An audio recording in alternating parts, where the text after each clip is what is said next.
Recording started. Hi everyone, and welcome to the road home from combat to college and beyond. This presentation is going to be about how your campus can better serve student veterans. And we want to welcome everyone here at the campus with us, our group, and also those abroad. And I think we might even have some folks from other states other than California.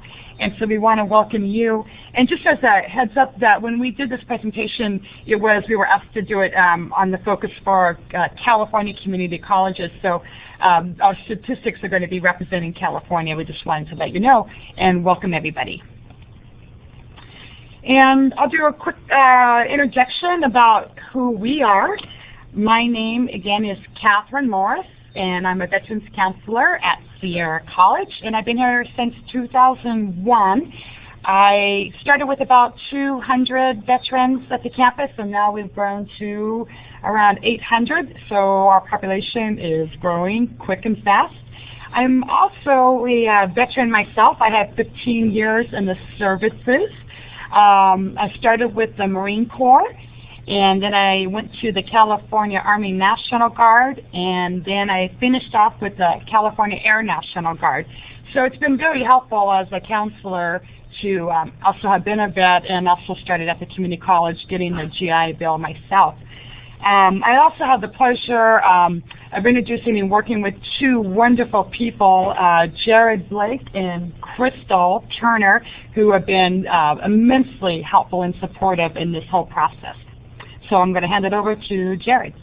Thank you, Catherine, and good afternoon, everybody.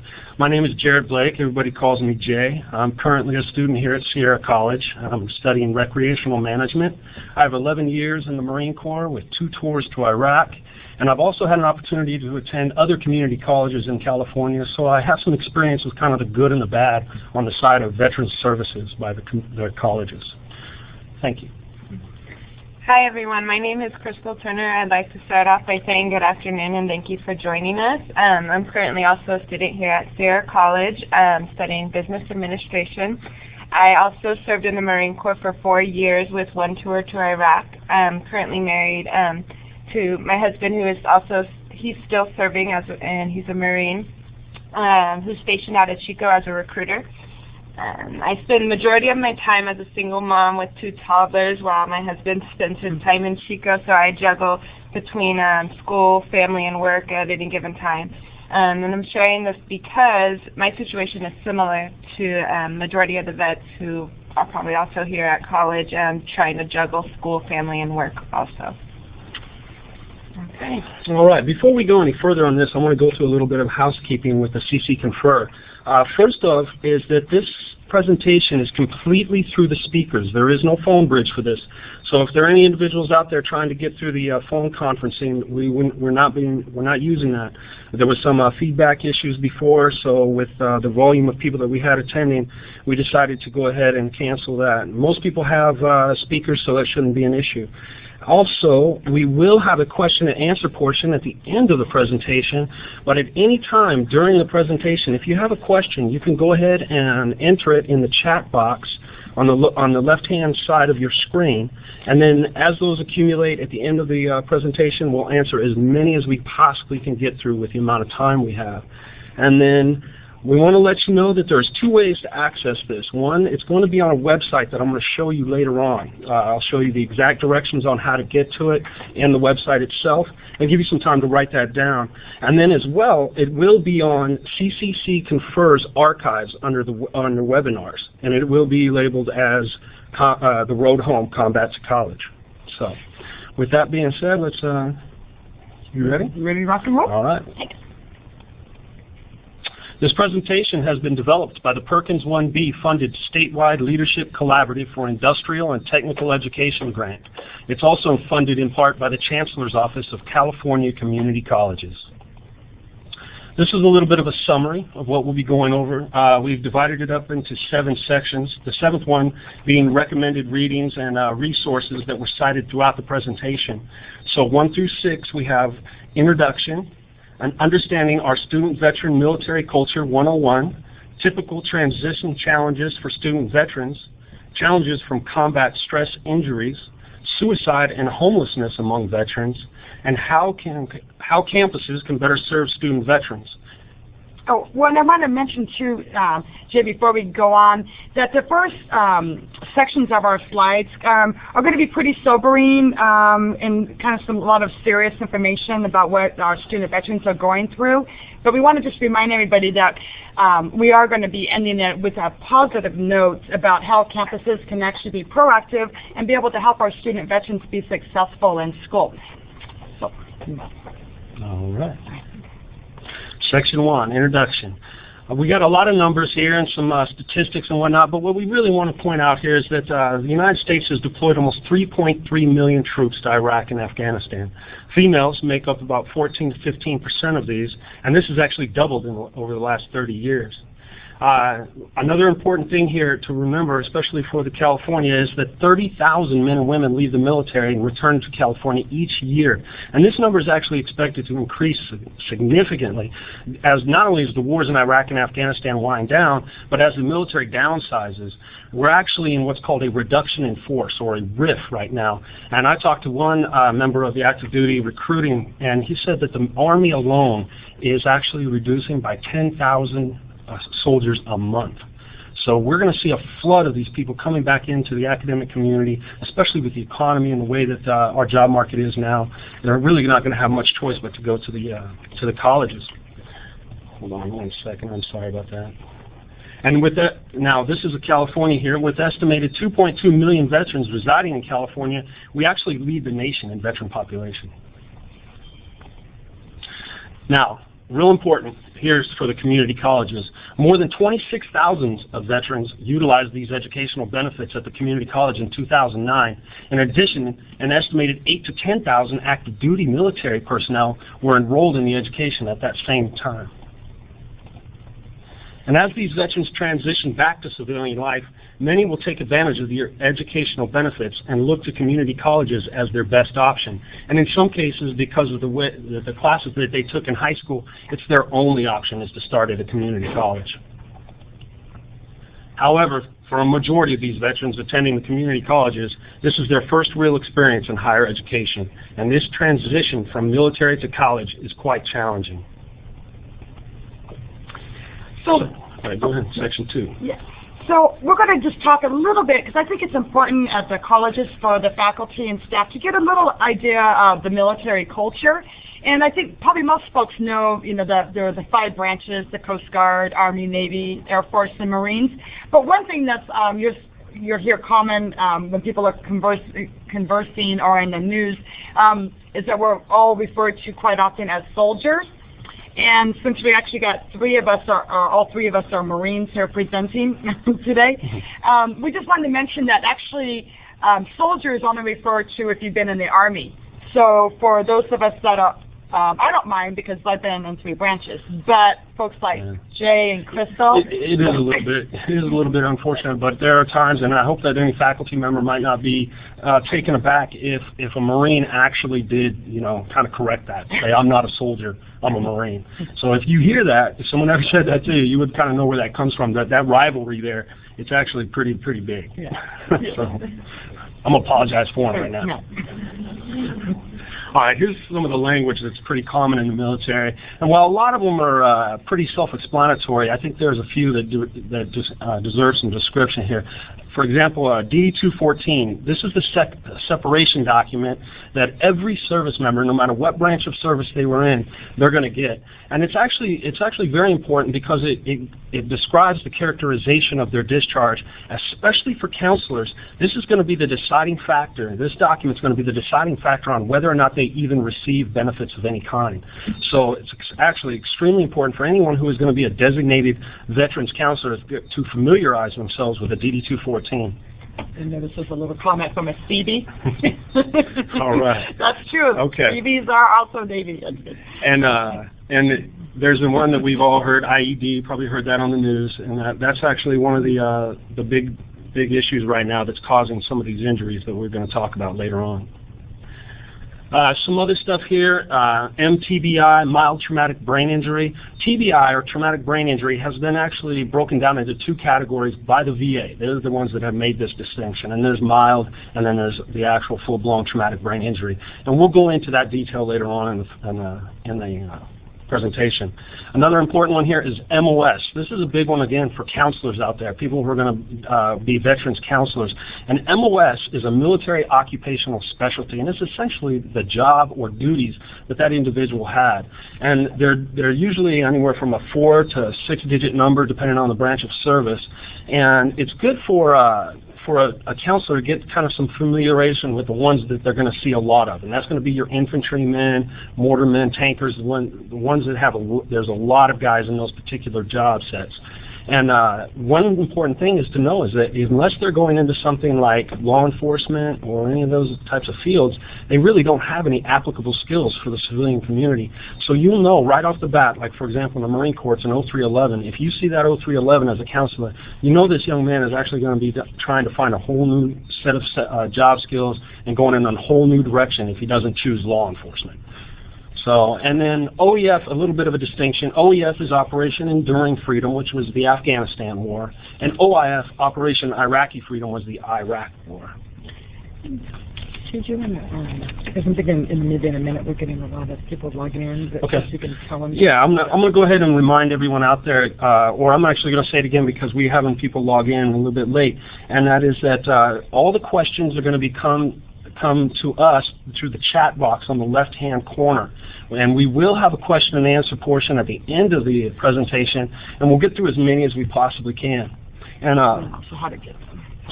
And then we're also going to talk a little bit more, again, we're receiving some questions about that, about how to get a copy of this and the webinar and the PowerPoint presentation that goes with it.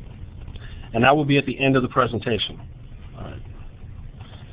So, all right, battle mind. This is a little bit of the mindset that is actually developed during basic training and then fostered throughout a soldier or service member's entire career. And it's the mindset necessary to survive the challenges and rigors and stress of combat. Now, the problem is that this very training that they get in basic training, this reprogramming of their mind, and then that constant fostering of it throughout their service time is exactly the problem that causes all the problems when they come back to civilian life. So it's the training itself which is supposed to be instilled and is supposed to be hammered into you that when coming back you have to try to reprogram, and every veteran goes through it. Okay, typical transition challenges for student veterans.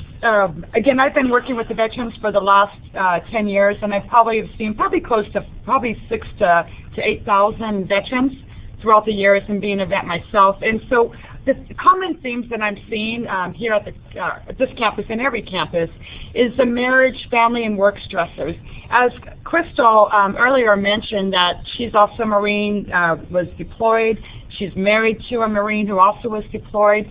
Her husband's currently does not live nearby, and so she's also juggling 2 toddlers, going to college. She's working part-time as a work study and trying to go to school.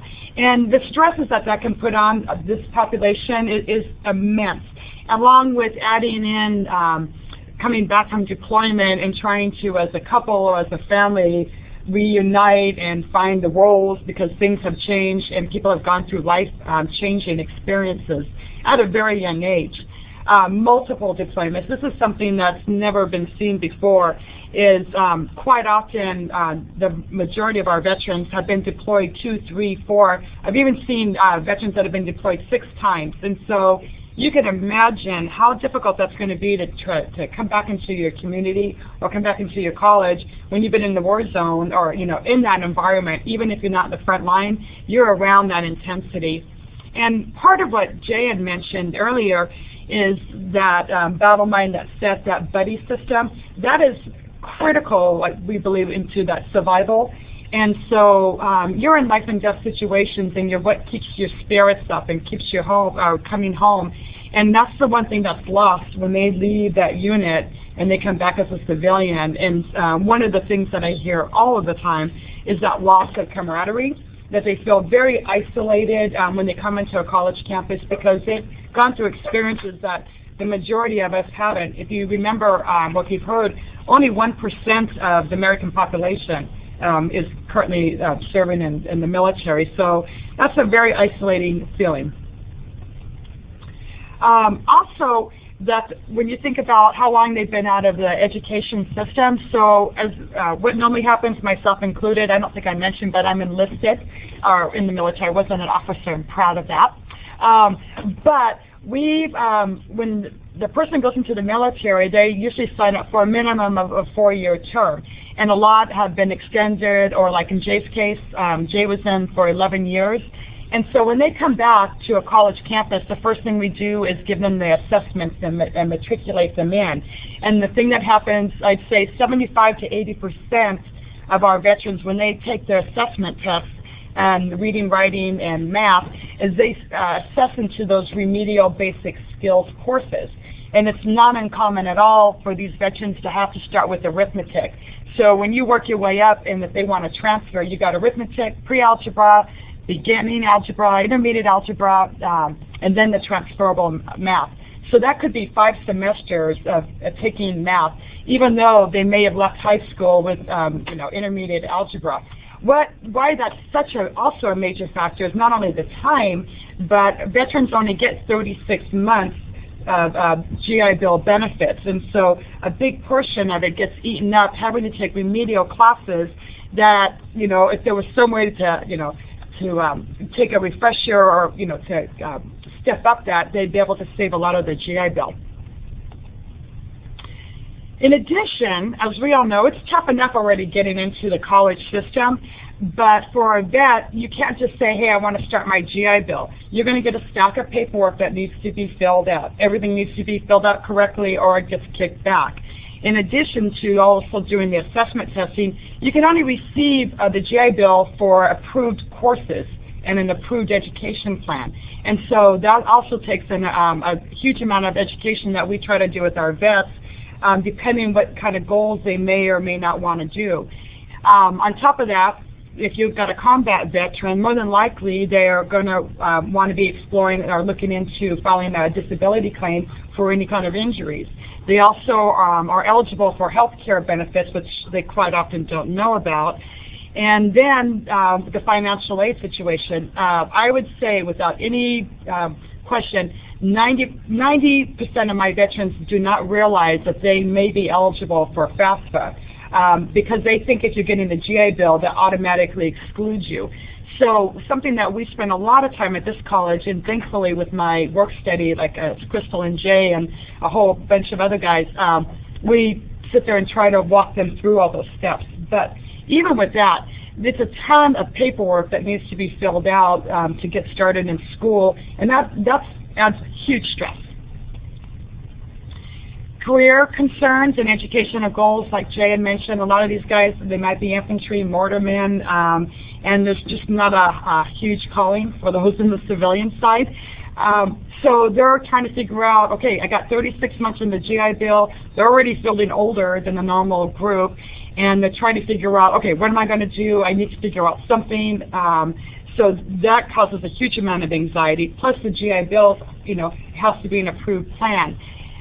So that's causing a lot of stress. The other thing too with these guys, if they have an injury, or especially something like PTSD or something, they may have had to leave the military, and the initial plan was to be a career military person, or they have an injury, and so they can no longer pursue maybe that goal that they had been dreaming about. As I mentioned before, that lack of awareness, that they're not aware of all the different benefits, and it's just kind of overwhelming. And then what they end up doing quite often is they try to take on too much. A day doesn't go by that these veterans aren't feeling like, man, I just got to get in, I got to get out. Some of my buddies, they already got a bachelor's degree, and so I am way behind the curveball. And plus kind of the hypervigilance, so they try to take 15 units, so they want to take 6 classes during the summer, and so I spend a great deal of time trying to get them to breathe and slow down and see about taking a more reasonable load of courses. And approximately 40% of the OIF, OEF, as we mentioned, the Iraq, Afghanistan vets, are from the National Guard and Reserve. And why we brought that up is, again, that's something that's never been done before. We've never used that percentage of guardian reserve. But when these guys come back from combat, just so we got a little oh, sorry, got a little glitch there. So when they come back from combat, what ends up happening is they don't go back to the military bases. They come back into the community, into the job, so they automatically lose that support system, and that's where the isolation starts becoming an issue. Unemployment is huge for the veterans. As you can see on our slide, it's veterans is 20%, which is actually double the national average. The age difference and life experiences, as I mentioned before. Those of you can't see Jay, but he's actually pretty old for a vet, or not for a vet, but for a college student. So, and then we're just kidding, so you guys know. But these folks have, have been in the military for 4, 6, 10 years, and so when they come back into a college campus, well, not back, but when they come to a college campus for the first time, they feel a lot older, and they are older than the average student, and their life experiences are, there's no comparison. The next thing we have is the conflict between class scheduling and the VA medical appointments. And I'll actually let Jay just had that experience a couple of weeks ago. It is a bit of an issue. The VA healthcare system is a huge bureaucracy. It deals with the veterans from every generation. So you can only imagine, how big it is. So one of the issues is it takes a long time to get a medical appointment, up to a month to 2 months. And the other big issue is that we're dealing with the transitioning veterans at this point, when they're just coming into college and things like that. So they're doing their initial disability claims, they're doing their initial processing into the VA medical system, and for every portion of their claim. For example, I have ears, I have trouble hearing, I have knee problem, and there's some other things that I have a different doctor's appointment through the VA healthcare system for each and every appointment to a different clinic. And so I had 3 to 4 doctor's appointments just to get my initial processing into the VA healthcare system started, and then to be assessed after that. I had about 2 more medical appointments per injury that I was claiming for. So this is something that these transitioning veterans are all going to have. So then they apply for classes, they get into school, and they've had a month-long, 2-month-long, and if they drop that, it's game over. Lots of times they'll be denied for their disability claim, saying, oh, your injury must not be that bad, you didn't show up for your doctor's appointment, or whatever the case may be. So I personally had to ask, not just each and every teacher, but each and every teacher on 2 separate occasions now, I'm sorry I can't make it to class. I've had this long-standing doctor's appointment. I got to take care of this, so on and so forth. And with the help of Catherine here and everything else, people, all my instructors have been working with me. So if you do have a veteran student in your class and they come up and talk to you about they're having some troubles with the VA, I just would like to say to you that this is a very legitimate issue that these veterans are taking care of. And then one other thing, the military and National Guard obligations, these are individuals that are still serving. They still have complete obligation to perform their services. Usually it's 1 week in a month and 1 week in the summer. But as Catherine's going to talk a little bit more later on about it, it actually extends. They have training where they're going to say, oh, you need to get schooled up on this new type of program that we're using. Bang, they just got stuck with 2 weeks right in the middle of their semester, and their commanding officers are just telling them, hey, you signed the paper, you got to go, whether you like it or not. So there's a lot of obligations that these members still have. Or it can be an extended weekend instead of just a Saturday, Sunday. It's a Thursday, Friday, Saturday, Sunday. Yeah. And again, it ends up being that conflict with school. So. Trust issues. In combat, you always knew your buddy had your back no matter what. So when you leave that combat situation, you leave the military. In the military, it's that brother sisterhood is so strong. The veterans that I work with, we feel like we're that family, and we actually even fight sometimes like family too. But it's usually Jay's fault. But with that, when you end up coming back home, it's very difficult for veterans to feel like they can trust others because they have not shared that same experience. And so they're very reluctant to reach out. And that's why I think it's so important as the community and colleges is to be able to get some understanding of if you're not a vet, or maybe some of us are, but even if you're not a vet, by being able to understand and learn at least a little bit about the world that they came from could make a huge difference in building that trust with the veteran, like, wow, that you took the time to actually understand and learn a little bit about that. And the important thing, too, is that we want to work with our veterans and, help them to be able to develop that trust again. But the other issue, too, is that struggle to find that new purpose and meaning in life. When the folks are out there in the military, you have huge responsibility, for the lives, or even like in Crystal's case, I think she was in charge of like, $500,000 or multi-million-dollar project that she needed to make sure was done correctly, and if not, it was all on her shoulders. And so when you go from that experience into being on a college campus, again, you've lost that sense of purpose, like, okay, well, what's my value now? And so they're really struggling. And as one of the veterans had said, leaving the military isn't just leaving a job, it's leaving a way of life. And I think that's very, very true for a lot of veterans. So that's why that transition, when people say, well, why can't they just get over it and get back on board? Well, it's, again, you're leaving a whole life experience. Another huge factor is risky behaviors, such as getting into fights and high-speed motorcycle riding. Essentially, there's a lot of adrenaline in these combat situations. There's a saying in the Marine Corps that you're never more alive than when you're close to death. And that exhilaration that you get every time you survive a firefight or one of these blasts, and you guys all got up, and there was a lot of camaraderie and everything else built, and the adrenaline pumping, and it almost becomes an addictive experience. And a lot of these veterans are coming home and having motorcycle accidents and doing other types of just really, really risky behaviors after returning home. And you may end up spending quite a bit of time. I know just here at my campus, I've been to the emergency room twice last year with a couple of my vets that had gotten wrecked their bikes, and so going in there, and thank God, they were able to leave after one after a day, another after a couple of weeks of injuries. But it's a major issue. All right. Section 4, challenges. Now, we've talked a little bit about the transition challenges that a typical vet is going to have. This is going to be every veteran, just leaving the military, finding that new purpose and direction in life, so on and so forth. Now, we're going to narrow it down a little bit into the combat stress injuries. Although not all veterans serve in combat, those that do may experience these additional challenges, such as post-traumatic stress disorder, or PTSD, traumatic brain injury, or TBI, and military sexual trauma, MST. We'll begin with PTSD. What is it? It is the inability to flip the switch off from combat soldier to everyday citizen and to stop reliving the war at so high a frequency that it interferes with the ability to function. Some of the signs and symptoms of them: insomnia, flashbacks, hypervigilance, memory loss, poor concentration. Most of these are pretty self-explanatory, but there's a couple in here that I think deserve explanation.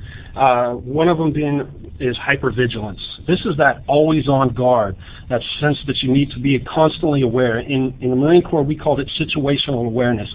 It was a big thing for patrols, checkpoints, things of that nature. We were told to constantly not just be observing our surroundings and everything and everyone that's going around us, but look for suspicious behavior. Look for people that we don't see on a every day. Look for something that stands out.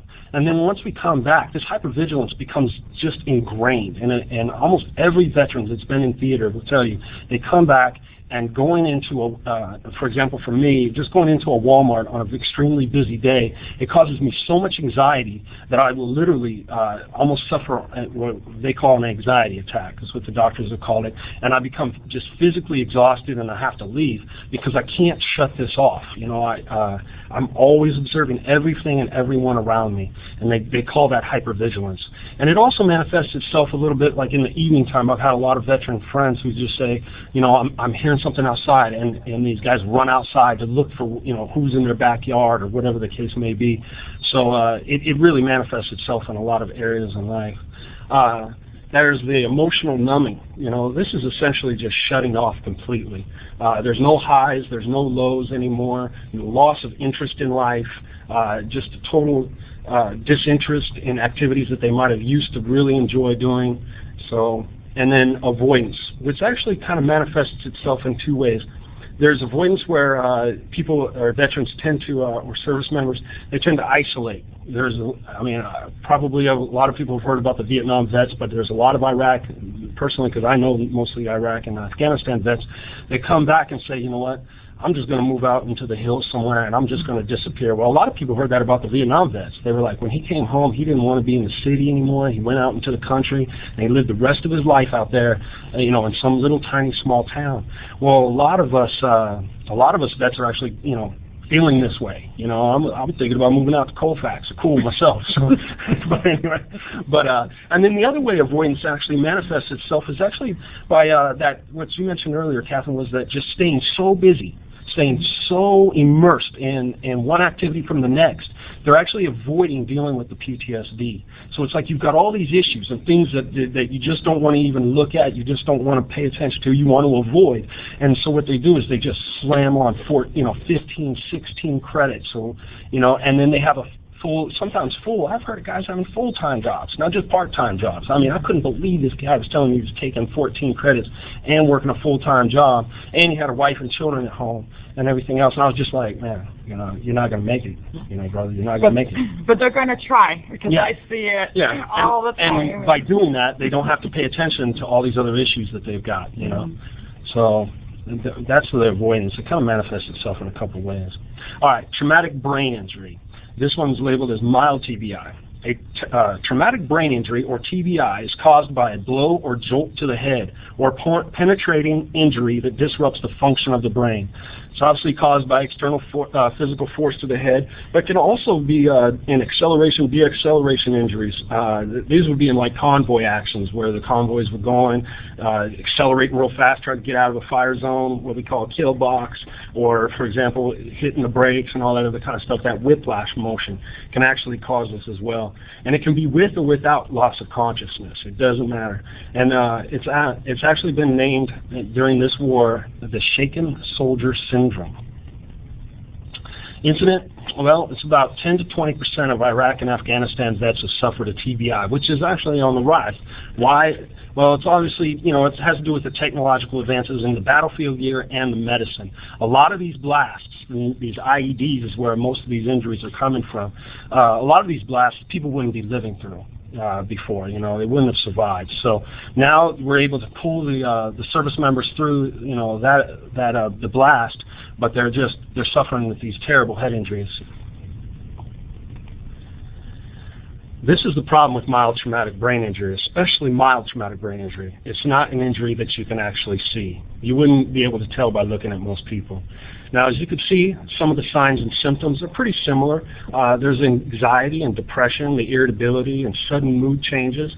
But there's some here that are pretty specific to it, and that's the noise and light intolerance, which is actually a very common symptom. And then there's tinnitus, the ringing in the ears. And then a big one that happens a lot for people that suffer through these is the vision change, the blurred vision. So, and then of course you've got impaired memory, the poor concentration, and they actually have tests for this now. Before I left, I was getting ready to leave. Before I got out of the Marine Corps, I was getting ready to actually leave for Afghanistan. And what they do is they take a test on you on your cognitive math skills. So you do pretty simple math problems, and then they time you on it. And when I came home, or when we came home, what they would do is we do another test, and they see if it's taking us longer to process these same math problems. So they're trying to be proactive about dealing with these mild traumatic brain injuries, something that somebody might have had for years, and they just came back and said, you know, I'm stupid. You know, a lot of those guys come back and just say, man, I think I'm stupid now. You know, but it's really a processing of cognitive functions. So. And Jay, I mentioned too that I see in my office as a counselor that when I'm working with these veterans, that if I'm hearing these guys complaining about having headaches, or like what Jay just mentioned, like, man, I'm sitting in the front of the class, I'm taking all the notes, I think I'm doing all the right thing, but I just can't seem to get it. That's when I'll start asking a few questions. You know, what occurred while they were in deployment, and were they ever exposed to IEDs or, you know, any kind of head injuries. And it's been countless times that I'll run into vets, especially the ones that served earlier, that the TBI did not get detected. And so a lot of times it's not until they get into a college environment where it's critical that they stay focused, and as we all know as faculty and teachers, that's when I'm seeing it occurring. And I know one of our vets, he had no idea that he had TBI and had these problems, and then we actually got him into the VA to get diagnosed, and sure enough, you know, he had fairly severe mild traumatic brain injury. So even though there's not a great perfect fix, at least, you know, it helps these guys realize, you know, I am not stupid, that I can succeed in school. Military sexual trauma. Again, this isn't just exclusive to a combat situation. I know myself, I've experienced it. I'd say, well, unfortunately, the majority of females that I've worked with have had, you know, fairly extensive sexual harassment. And I think most of us kind of understand what it is. It's unwanted sexual attention, uninvited sexual advances, or forced sex while in the military. As we know, it can have a huge negative impact in one's life. What we want to state here that's kind of unique to the military, as we mentioned earlier about that brotherhood and that sisterhood, and that your life survive, or you know, you're dependent on each other for that survival. 100% absolute trust in the person next to you. And you are like brothers and sisters, and so when you get exploited or you know, severely, you know, especially traumatized, it's basically, you know, been coined as a form of incest because of that close bond. And so unfortunately it's a major problem, you know, I won't say major, but it's a huge problem in the military. And I think we have some stats here. In 2006, there were over 1,000 reports. In 2009, that's increased. That's, as you can see, to 3,200. And of course, these are reported. Yeah, it took me a long time before I did my report, and I know a lot of the females, it's to them, in their opinion, it's you know, they say they don't want to go there. But here's the other issue too: the VA disability claims are often rejected because the victim cannot prove the initial assault or rape. And so they're generally, you know, aren't going to come forward because, again, it's like reporting against your brother or something. It occurs twice as often in the military as it does on civilian societies. And as you can see, the long-term effects, 40% of the homeless women vets have been sexually assaulted while serving in the armed forces. Now, let's talk a little bit about triggers that may adversely affect a veteran student suffering from these combat stress injuries. One of the big ones, I've already talked a little bit about it, but that's the crowds on campuses. This goes for, you know, from classrooms to the cafeteria to, you know, just about anywhere. Here, maybe in the community college setting, the classrooms are pretty well manageable. But in the larger universities, I mean, you can get in the upwards of 100, 150 students in some of these huge classrooms, and every noise, every person moving, you know, crinkling paper or you know, dropping a book, you know, whatever the case may be, it kind of causes an anxiety in these. And this hypervigilance that we talked about earlier. Especially at the first couple of weeks of school, when even it's so if the classrooms are small. And that's for these new guys, you know, they're a lot of times will get freaked out right from the get-go, trying to maneuver their way around the college campus. Another thing is, oddly enough, you know, it's timed tests. The pressure of these timed exams trigger the hyperarousal, they trigger that adrenaline and everything else. And while we're used to dealing with being under pressure, mostly it's in a physical, reactive, action-based environment. You know, something happens, the adrenaline starts pumping, the hyperarousal happens, and there's action to be taken. It makes it very difficult sometimes when that hyperarousal gets triggered, and what you're supposed to do, what your mission is at this point, is to sit down, relax, and focus on a piece of paper and to accomplish something within an hour. And that's actually very difficult for a lot of veterans to do, surprisingly. And I'm going to go ahead and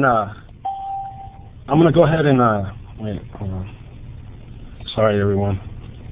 I'm going to try to get rid of this.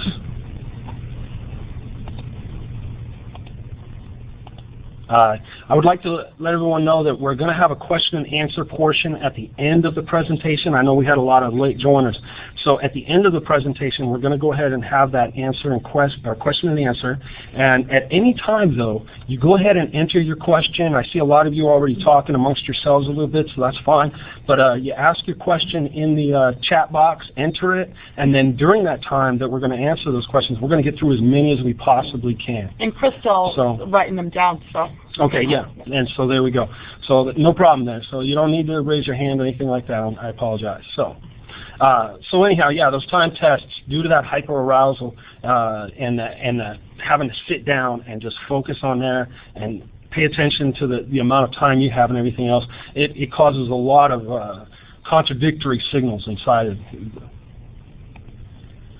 And then we have some others here. Obviously, this is an academic environment, and controversy is actually something that a lot of classes are supposed to bring up. You know, let's talk about the war. Let's talk about this. Let's watch this video and then talk about what we think about what happened on this. But these television series and movies can actually trigger a reaction in a lot of vets and can even cause flashbacks. And personally, I don't watch war movies, you know, for this very reason. I avoid them completely. So, anniversary dates. Movies? Yeah, chick flicks all the time. So anyway, all right. Anyway, anniversary dates. Now, while for a lot of people that may be something positive or whatnot, for a lot of veterans, an anniversary date often signifies something negative. And there's a lot of guys that choose, not to even come to school, or you can actually visibly see the distraction and sometimes the outright outbursts, whatever the case may be. Driving, we have an offensive driving for convoy actions. It's not defensive driving, how we're supposed to, conduct ourselves here in the States. And we've noticed that, not only is there a lot of, accidents with the vehicle accidents due to just outright risky and irresponsible driving. So they're literally hot rodding and all that kind of thing else like that. But they're actually just driving aggressively. So we're not saying they're out there actually, getting crazy in street rods and all that. We're saying that they're just driving aggressively and almost in a similar fashion. I was with one of my friends the other day, and I mean, he was refusing to be behind people because that's something in convoy actions we don't do. You don't follow too closely behind anyone, so he's passing people aggressively. He's doing all that kinds of stuff like that, and of course that's really kind of elevating it, his level of arousal and getting him all worked up. So driving is actually a big one, surprisingly. Loud noises. Something is, like I said before, something as small as a book falling off a desk. And you'll notice, personally, like myself, I'm actually very easily startled. I kind of jump easy sometimes. And some veterans get so agitated and escalated by this that they will actually leave a classroom. So people slamming the doors or other students just being loud and think they're funny and slamming things and throwing a book on the floor, whatever the case may be. So these are all things that actually can cause trigger a veteran. All right, was this was me? All right. Potential obstacles that may interfere with a veteran student's success in college. Here's a big one: difficulty getting a full night's sleep. Now that may be due to the hypervigilance, because like I said, I've noticed guys that, they say, I didn't get any sleep last night. I was outside looking for whoever's in my backyard. I've heard guys, some of us vets who literally even said they hear people in the attic. They think there's somebody crawling around in their house, whatever the case may be. I mean, it's a real issue. And then, of course, you might also have the flashbacks of the nightmares, the reasons that some of these individuals just can't get a good night's sleep, whatever. But also, we have a lot of issues with the VA healthcare. It's largely pharmaceutically based. So when you go in to see a doctor, if you're having some issues, I'm saying I'm having trouble, concentrating. I'm having, I tend to fly off the handle. My wife and I, you're going in for marriage counseling, different things like this, because of anger problems. 90% of the time, you're going to get a prescription. So a lot of the veterans are, and there's a lot of other doctors that are coming out and looking at the VA doctors and saying this, but it's real controversial, as you can imagine. But they're saying that the veterans are being over-medicated, and that they're getting, pills to go to sleep. They're getting pills to function throughout the day. They're getting pills to bring them to adjust their serotonin and all that stuff, doctor stuff. So. you know, they're really, and then, so the prescription medicines are causing a lot of issues, and then the side effects, of course, thereof. But another big one is the non-prescription medicines, or, you know, the street drugs, and which is becoming a huge coping mechanism for a lot of these veterans. We'll talk a little bit more about that later on. And Jay, one other thing I just thought to mention also is because these guys end up getting multiple prescriptions and they don't like the side effects that they get them, quite often they're just cut themselves off themselves. And so then, of course, you know, that's not the right thing to do either, because then you're going to have, you know, even more severe side effects of it. So I hear that quite a bit too from my guys. And then one of the things that, you know, a veteran would actually appreciate lots of times is that seat in the back of the class. You know, even though we know that the front of the class is the most productive as far as learning and everything else, as far as these veterans being comfortable, being able to see everything, when they hear a noise, for example, I sit sometimes in the front of the class and I'll hear people behind me, and I mean, it could be the smallest thing. They're, you know, scratching, I hear them shuffling, they're dropping that book that one time, so on and so forth. And so I'm sitting in the front and I'm hearing all this. I cannot focus on what that teacher is talking about. I just can't do it. I'm listening to anything. Some people even get out stuff and start eating during class, and I can't. I personally, I feel like I'm going to have an anxiety attack. So I sit in the back sometimes, and I'm able to look at them and just say, okay, you know, this guy's doing that. You know, I'm not in danger, which is really kind of sad because, you know, I'm an old man going to college, and I don't feel safe in the classroom. No, I'm teasing. But so that inability to find that seat in the back of the room. And then here, this is the big one. Veterans often end up self-medicating to deal with these combat stress injuries, and it's alcohol and drugs as the coping mechanism.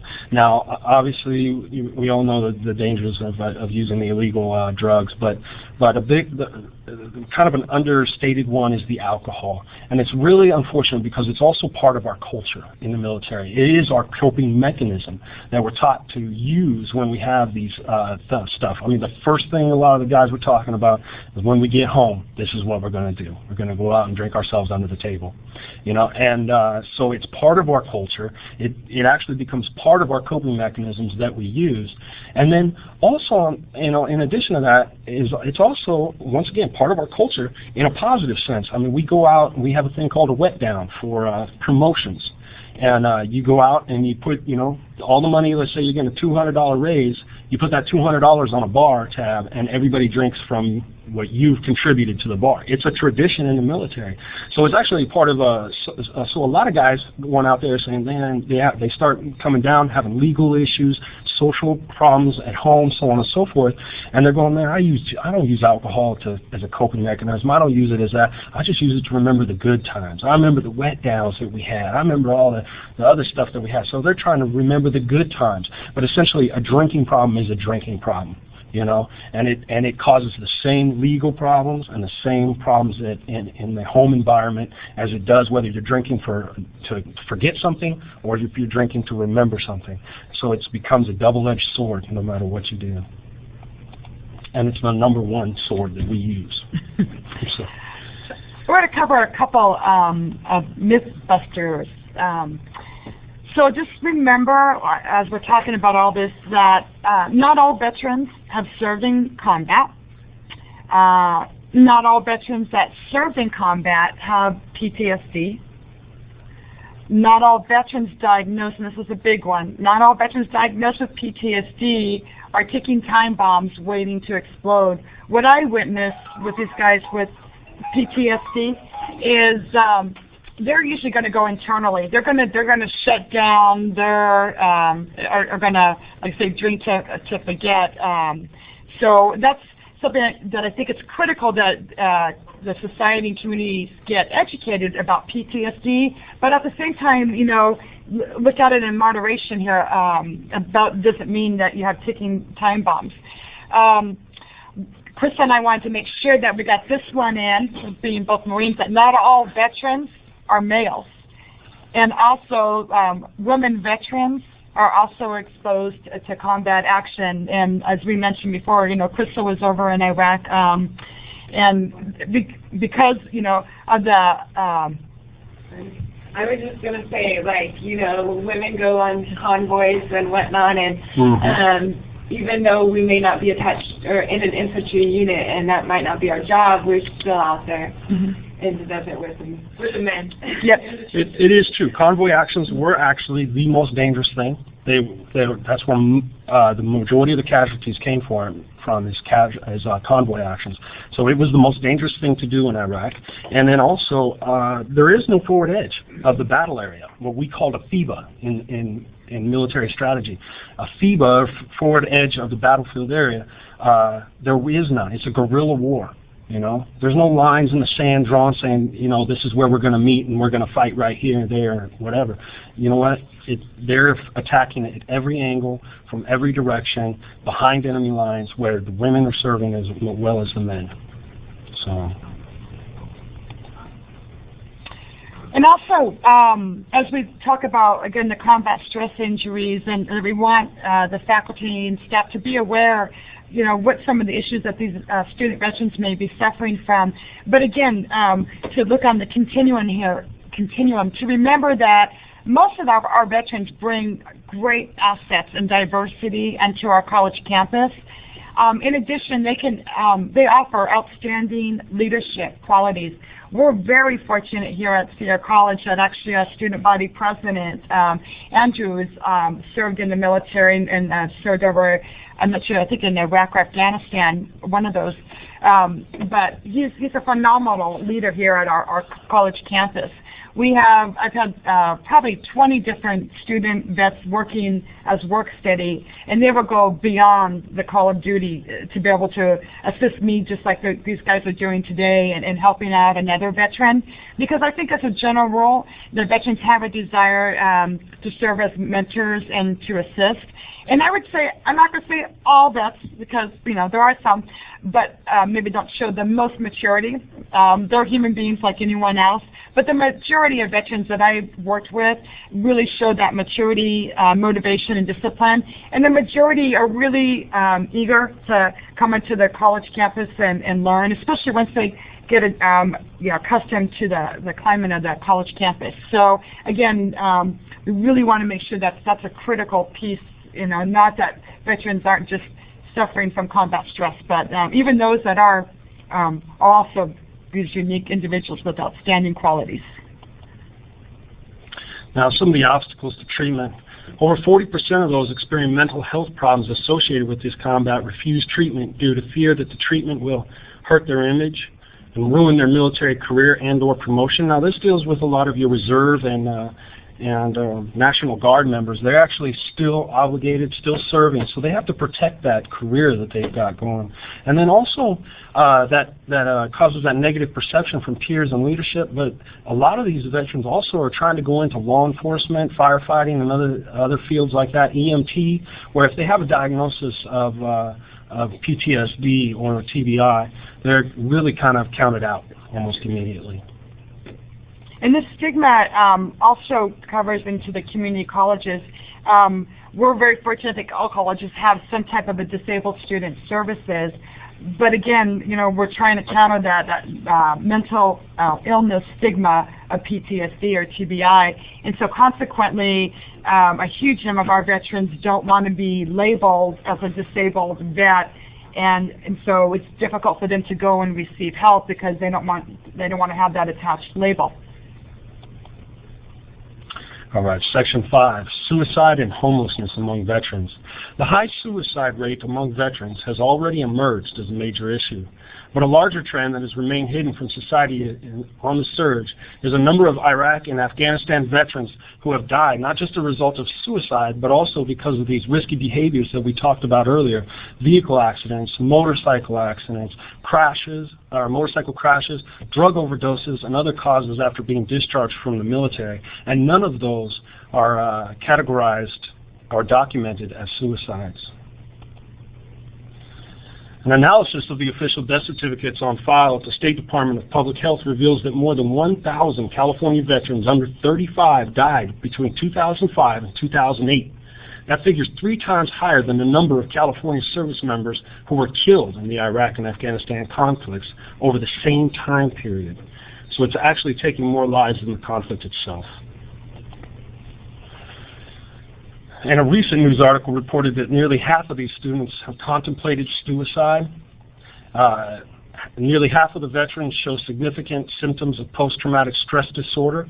A third suffer from severe anxiety, and a quarter from severe depression.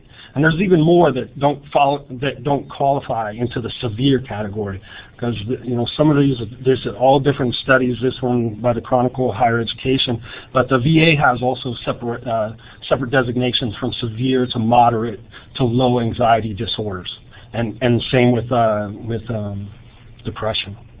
And keep in mind that they also, when you're doing a claim, PTSD, anxiety, and depression, although anxiety and depression are part of the symptoms of PTSD, are actually separate claims.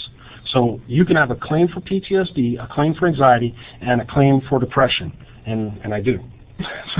So I may get denied on my PTSD, but I'll actually still be diagnosed because of the depression and diagnosed with anxiety disorder. So it's a very convoluted system, and there's a lot of people who will say, well, do we have PTSD? Do we not have PTSD? What qualifies? Does everybody have PTSD? Well, the VA is the deciding factor on when it comes to the PTSD, depression, anxiety, and you can see the way they categorize these things. They keep it very compartmentalized. So they're the ones that are making the decisions for whether or not vets are getting the disabilities. Benefits, that is. Homelessness and veterans. Approximately 33% of homeless males in the U.S. are veterans. Women are 4 times more likely to become homeless than their male counterparts. And veterans are twice as likely as any other American to become what's called chronically homeless. While veterans represent 11% of the adult civilian population in this country, they actually make up 26% of the homeless population. And the number of homeless Vietnam-era veterans, male and female, is actually greater than the number of soldiers who died in that war. Primary causes of this homelessness: lack of income due to limited education, lack of transferable skills from military to civilian life. We've talked a lot about that. Combat-related physical and mental health issues and disabilities, and then substance abuse problems, which is emerging as a huge one, and of course the inability to hold down a job because of those. And then also something that we tried to work on here and throughout the Northern California area is developing social networks. Most of the veterans come back and really they don't have nearly as strong as a social and family network as the people think they do. And, Jade, recently I read an article on resiliency, and the military is really looking at that, and to be able to help these service members when they go into the military and if they are going into combat, and that they're looking at unit cohesion is one of the key factors, that helps those service members develop that resiliency. And so what ends up happening, again, when they leave the military, they've lost that unit cohesion. And so I think what we're trying to push, and something that's very important to a lot of the veterans in the community, is developing community cohesionness and being able to recreate that. And I think that's for anyone, but I think it's especially important for the veterans, because what ends up happening, especially as these guys start isolating, as we said, they start going downhill. So we want to get them connected with the community. So now we've obviously discussed some really serious issues that some of our student veterans are going through, and looking at, with that in mind, how can community colleges be able to better serve veterans? And I think it's, this to me is this perfect opportunity to prevent, at least to help prevent some of these guys going into these serious combat stress injuries, to homelessness, to being those suicide statistics, that we have this opportunity because they're here on our college campus utilizing their GI Bill, wanting to continue on, with their next step in their life's journey, and what we can do to be a part of that. All the pictures, from this point on are all different activities that we've done here at Sierra College with our veteran population, and we're just going to share some ideas, that have worked with us that you might want to look at incorporating onto your college. Now, obviously, I'm biased I'm going to say that right now because I'm a Veterans College counselor. But I honestly feel like that is a crucial step that a college could do, is designate a counselor or counselors as a veteran counselor, because that helps develop that trust with a veteran, that if they know that you're there for them to help them succeed in college, they're going to open up and share and be able to, they're going to be more willing to accept help. Different questions a college counselor could ask a vet to help develop that trust and that rapport is, as we mentioned, the MOS. You know, if you can say, hey, what was your MOS, although that doesn't apply to the Air Force because it's AFSC, I think, but regardless, you can ask them, you know, what they did in the military. They're going to be pretty impressed that you actually care. You can check with them and see where they deployed. You don't have to say, are you a combat vet? You can just say, hey, did you have any deployments? I also check and do kind of a screening to make sure they're enrolled in the VA system, which I'd say 50% of the time they're not. I want to make sure, do they have information if they are looking into filing a claim and pension with the VA? And also, do they have a solid family support system? The one thing that's really different with the college veterans is that they normally do not come home and move back in with mom and dad. They end up going on their own. A lot of them have families of their own. So it's really important that I try to find out, do they have some kind of a support system when they come back here? In addition, I think the veterans counselor, my recommendation is that it's extremely critical that that counselor be educated in the GI Bill process, because if they're not, and that counselor recommends classes that may be a great idea, but if they don't meet the VA box, or what's payable and what's not payable, you could end up causing that veteran to have a huge overpayment where they could be paying back the VA thousands of dollars for courses that that they took. Again, military customs. The other thing too, I spend a great deal of my time working with the community, because there are huge, rich assets out there, folks that want to reach out and help. And so it's just, especially with 800 veterans, there's nowhere in the world that I can, you know, try to get them all connected individually. So I find out who's out there and what kind of resources they have. So when I have a vet that maybe needs help with a claim, or maybe a vet that's trying to find a house, or maybe just needs some gas to put in their tank, I can try to get them connected. Also, a lot of our veterans, and probably even including myself, you know, we're very hands-on, kinesthetic kind of folks. And veterans sometimes think that the only option is to go on for a bachelor's degree. For some, that's what they need. I needed a master's degree.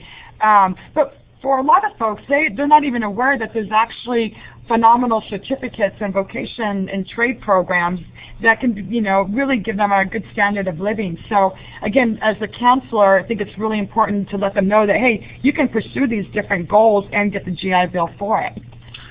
And on that note, returning veterans can identify which of the California community colleges offer these trade programs by logging on to any of these two websites. Now, I'm going to leave this up here for a little bit for everyone to write down, but I want to point out this first website right here, cccindustrialtech.org, is the website that you will be able to find this webinar presentation and a more extensive PowerPoint presentation. It goes into the details of the symptoms of PTSD and TBI a little bit more in depth. You'll be able to find that PowerPoint presentation and this webinar on this website. And in addition to that, this webinar with the audio and everything else included will be archived on CCC Confer under their archives labeled The Road Home from Combat to College. And I see that hopefully answers some of the questions that I've been seeing out there. So you may want to sit maybe one more time while they're writing it down. Yes.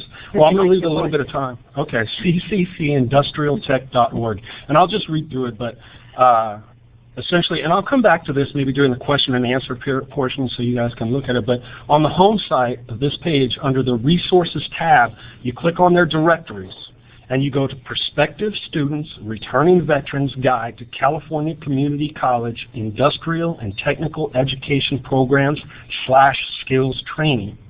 And then what will happen is it'll drop down a little menu of all of the various programs, because this cccindustrialtech.org has actually done a lot of different presentations and stuff. So there'll be a list of all the stuff that they've done recently, they've gotten involved in, and under the road home from combat to college and beyond will be the copies of this the PowerPoint presentation and this webinar. I think also I might mention the military. That's why we use acronyms so often, because if we had to say prospective students returning veterans guide to California Community College Industrial and Technical Education Program / skills training, we'd die. Well, but we did it. We did it twice. No, but yes, this is where so I'm going to say this one last time, so everybody out there, because I've seen many people asking, where can we find one of these that we can put on our desktop, things of that nature, and it's right here under this website, this first website, that you will be able to get a copy for your future reference. Okay, some other recommendations that we're going to go through for the colleges that you can consider doing: providing specialized orientations for veterans and dependents. Here at Sierra College, we started this a couple of years ago, and what we do is actually we offer, I think, 3, sometimes we even, 3, 4. Crystal helps out with this too.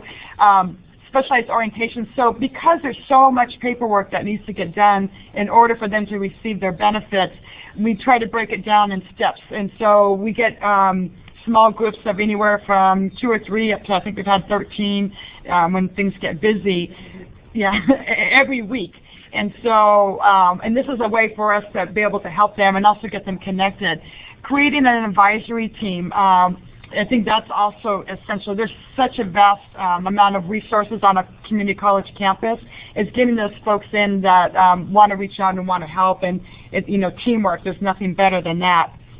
Again, extending that also out into the community.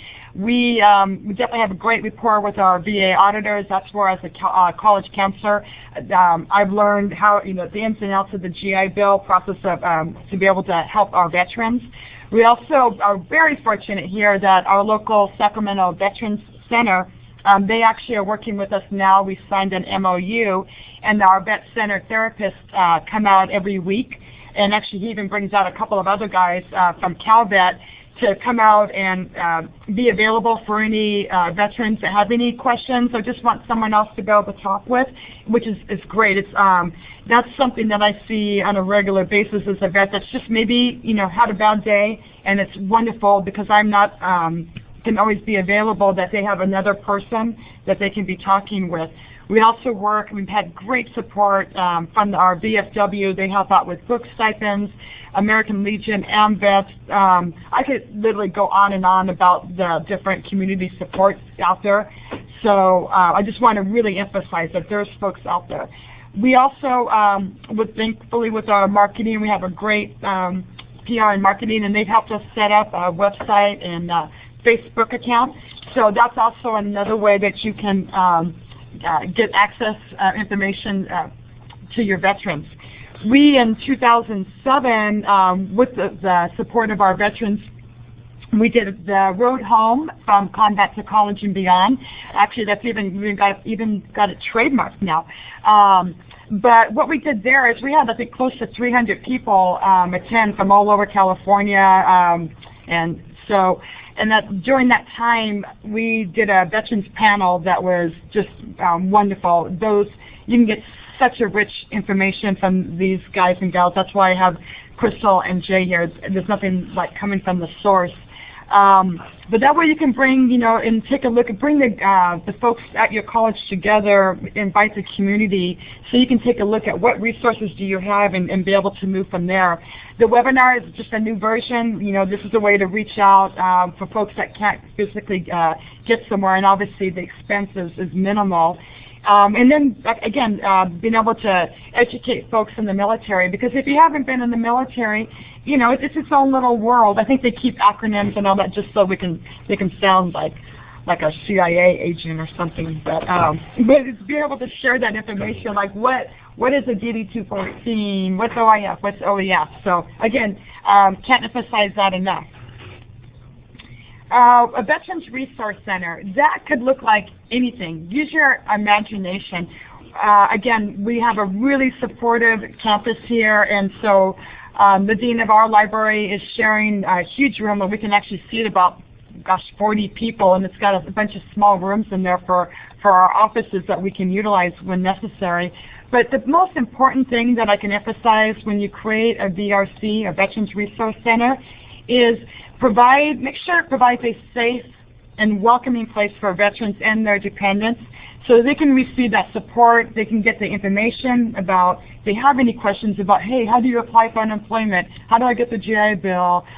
Which teachers are veteran-friendly teachers, et cetera, But also critical is that there's a place when a veteran just really needs to de-escalate, or just, is really depressed. I had a veteran that was with the Coast Guard, and it was anniversary of the date that we lost a lot of Coast Guard members. I think it was about 3 years ago.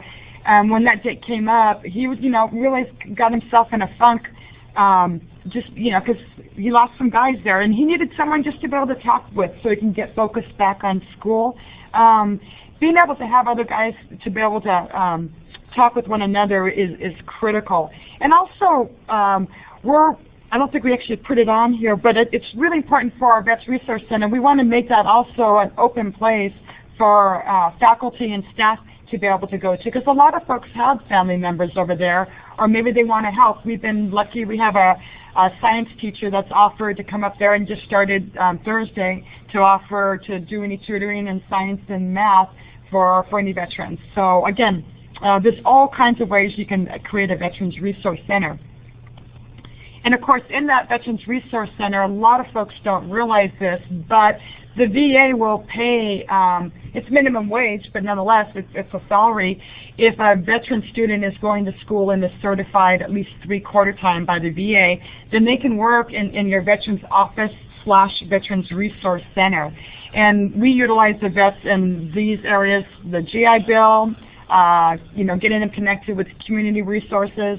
Crystal helps folks with financial aid, campus tours, registration, vet-to-vet tutoring. We have a vet here, actually, is one of our work study. He's going to be taking on the Facebook account, making sure that we have that social network, that thanks to Warren, who just joined us. So, again, it's that community involvement. You can do a lot. And, again, that's no cost to the college campus. It's a zero amount. You just need a place where you can bring those work study together with the counselors and the staff. One of the other things that we've done here at Sierra College, and has been extremely effective, is develop experiential learning challenge courses. Now, essentially these are recreational events that are put together that just bring veterans together, and sometimes, service providers, people out there that are there for trying to help the vets, bring them together to get in a recreational type atmosphere so that they can network, get to know, become comfortable, and also develop some friendships, and get to know who's at the college with them. But they also have workshops, classes a lot of times that go with them that develop, that focus on personal growth, self-determination, and leadership. That's a civilian style of leadership. How to take some of the skills that you learned in the military, make them applicable, and then change the ones that are just not functional here in the civilian sector. And then, the veterans participate in a series of physically, mentally, and spiritually challenging exercises. And the benefits include the increased competence in skill areas such as trust, building that trust that we talked about earlier. Interpersonal communication, a huge one for a lot of vets. They just lose a lot of those interpersonal communication skills. Decision-making and stress management awareness. Now, one of the reasons that these experiential challenge courses are so effective is that the vast majority of military training is hands-on, or experiential learning itself, which includes both a physical and mental challenge. And by recreating this environment in the academic setting, it provides a familiar component to ease that transition from military to college, as well as allowing the veterans to recognize skills that were developed in the service are still applicable and relevant to their success in college. Jay, where did that picture come from on the left? All right. In the left there, if you're looking at it on the screen, that's myself and my unit. I was a staff sergeant, and we built this obstacle course in there, and it was actually just to blow off stress and and steam. I mean, that was my main thing, was that we're going to get up there together and we're going to work ourselves into the dirt. And, you know, the major and everybody else got involved. They said it was actually one of the greatest things that we could do to just get out there and exercise together. And then on the right-hand side, you see some more activities. This is more team building and stuff like that, learning to cooperate and communicate with groups of people walking on those boards. But it's a physical element, it's recreational, and it gets people out there getting involved and meeting each other that might not otherwise do so. Yeah. And I'll say that none of those folks knew each other. They're all vets there on those little 2x4s, and I was one of them in the back.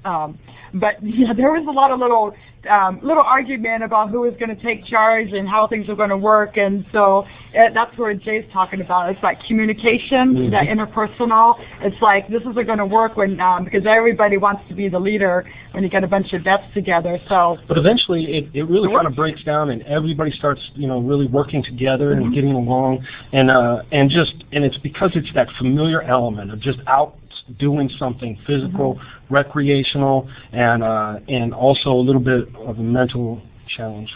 Yeah, it's fun. So a little bit of details about these experiential learning challenge courses, as we call them. They can be anywhere from a 1 to 3 day event. If it's just a day event, you're going out and you just have like one little workshop on something, and then a primary recreational activity that you can do. Or you can make it up to 3 days. You know, usually normally people could commit to more than that, but a weekend camping trip or something where you stay overnight, you know, and spend some time like that. But the activities that you guys could do are ropes courses, camping, whitewater rafting, skiing, rock climbing, cookouts, surfing, etc. I mean, the list is just up to the imagination of the recreational person. Now, I'm a recreational management major, so this is kind of my area. I love doing this, you know. I like getting paid to play. We're hoping to find one here at the end of spring for folks to provide that. It's been traditionally one a year here. And what I want to show you some pictures of the stuff that we've done here. This is the 2008 and 2010. The main recreational activity that we used was the ropes courses. And essentially, you know, that we also in the evening, you can see in the bottom picture there, we just got together. We had some discussion on what we learned throughout the day, what worked as a team, what didn't work, you know. Did any conflicts arise, personality conflicts, and how did we resolve those? Those are the types of things that we're trying to get veterans to take another look at, because those are the types of issues that come up after getting out of the service. So with that being said, after the evening we did a little processing on things, and then we just got together and played board games. And who won the gold? I think it was female vets and male vets. Yeah. Who won? Anyway. Oh, moving the females on. Oh. So in 2011, this was actually just this fall, they did a 2011, they did whitewater rafting. That was the main recreational event that they used for this one. So, and once again, they got together, we did a little process and talked about what they had done, you know, and different things. And then all had dinner together and camped for a day or so, was it? Yeah, we spent the night. And the food was awesome. I see there's Crystal in front of the line. And this really gets veterans together, and it gets the veterans together, and it gets them networking, and, you know, they meet other veterans who, like, you know, who might say, oh, yeah, you know, I've got kids, you've got kids, let's, you know, get together and have, you know, they call it the play date and all that kind of stuff. So, I mean, you'd be surprised at how many people can build friendships right off of some of these recreational activities. And all of these have been done through car washes, too, so they don't... Car washes, bake sales, things like that. In 2009, there was a Santa Cruz trip that the veterans went on, and it was the main recreational activity for that one was surfing. And it also included a writer's workshop where the veterans got some information on journaling and the value and kind of the things that you can gain from doing that type of stuff. You know? We had a wonderful English professor, Michelle Johnson, that's guiding us through the journals. And you can add so many different types of these little workshops of journaling and whatnot. We're thinking about putting on one, and you know, we're going to have a bunch of, you know, some recreational activities, and then we all sit down and talk about suicide prevention, suicide, the signs of seeing suicide, you know, in other friends and veterans, and we talk about suicide, you know, and then we go back and we do some more fun type of stuff like that. So it's not this, you know, we sit down, we talk about this real depressing type thing and whatnot. We kind of get it out of the element. Then we talk about a serious matter, you know, and then we get up and do something, you know. So any of the types of workshops, whether it be suicide prevention or symptom recognition of depression and stuff like that, or a writer's workshop, it could be anything you want to put in but between it's getting them in their natural element that they thrive in. Mm-hmm. And one other thing you can do is community learning. We've done 3 years now. We combined English course and a college success, college orientation course together to develop that camaraderie and that support, and we've been very successful in it. The focus is at developing camaraderie, looking at the keys to success, goal setting, time management, and college and community resources. And what are you, in those courses, you bring in their military components. You know, we talk about military bearing, what that is, and of course all the vets know what that is, and then how that equates to what, how you can utilize that in the classroom in the college, and they get that. And again, it's just that helping them transition. And you can have all kinds of variations, though, and so I would love to eventually explore doing some of these. Well, maybe we combine a college success or a career class with one of the popular vocational programs. Administrative justice, firefighting would be a really cool thing to do. Maybe even recreation, nutrition, nursing. Those are key things, very popular in the vet population. So I really want to encourage you, again, looking at developing that community with it. Other things you can do in the classroom if you don't have a learning communities is just adding a little comment in your syllabus about inviting veterans to approach you if they have any concerns or questions. Quite often, and veterans run the continuum. Some really want to be identified, and they're going to make sure everybody knows. But just as many really want to kind of keep quiet and private about it. Again, they need to have that trust and feel comfortable. One thing you can do is invite, hopefully you have or you will have in the future, veteran student workers. And you can invite a student worker just to come into your classroom for 5 minutes and just let them know about the vet's resources. Because what that does, in a very subtle way, is let those veterans or dependents in your classroom know, like, wow, this person actually cared enough to make sure that the veterans knew about it. And family members, too. All right, one thing is to remember is to please be sensitive to the fact that the majority of these students already have loved ones or even buddies that they're still in the service that are actively over there. So be courteous and sensitive to making comments about past or current conflicts. And tips on how to avoid and diffuse challenging situations with the veterans. So once again, be sensitive to the comments made.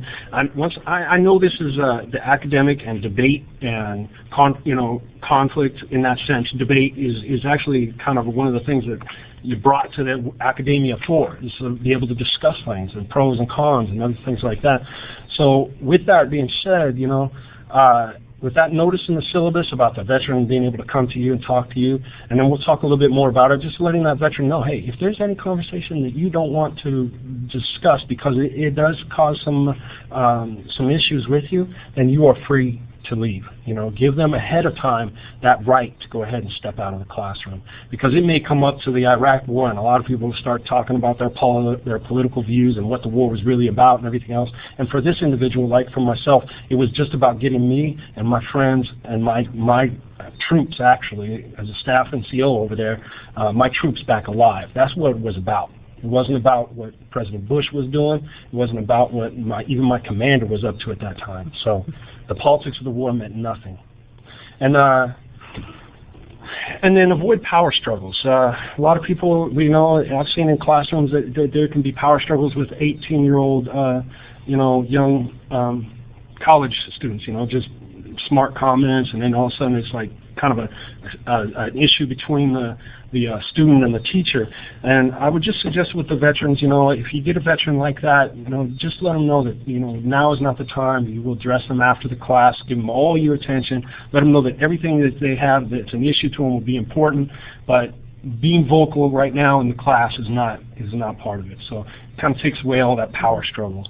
And also, as a veterans counselor, I try to let as many of the faculty that I run into know if they ever have a question or a concern, they're welcome to call me, and then I can come in and maybe talk to the vet, because I think it's important to know, our veterans aren't perfect, and there may be sometimes where maybe our vets really aren't showing the level of maturity, you know, that they're capable of, and or maybe something's triggering them and they're just not having that good day.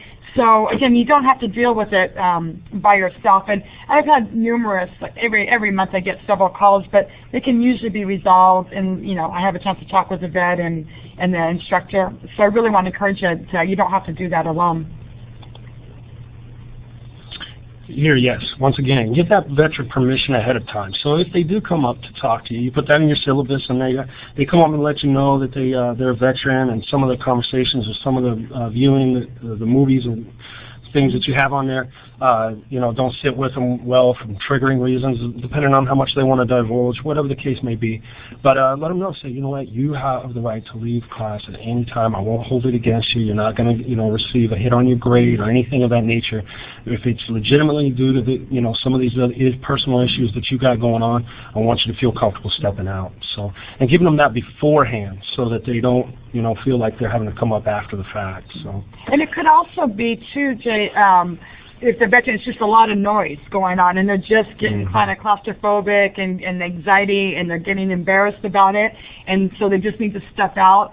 You know, I've had one that had an issue with an instructor because the instructor felt it was extremely rude to step out of our office.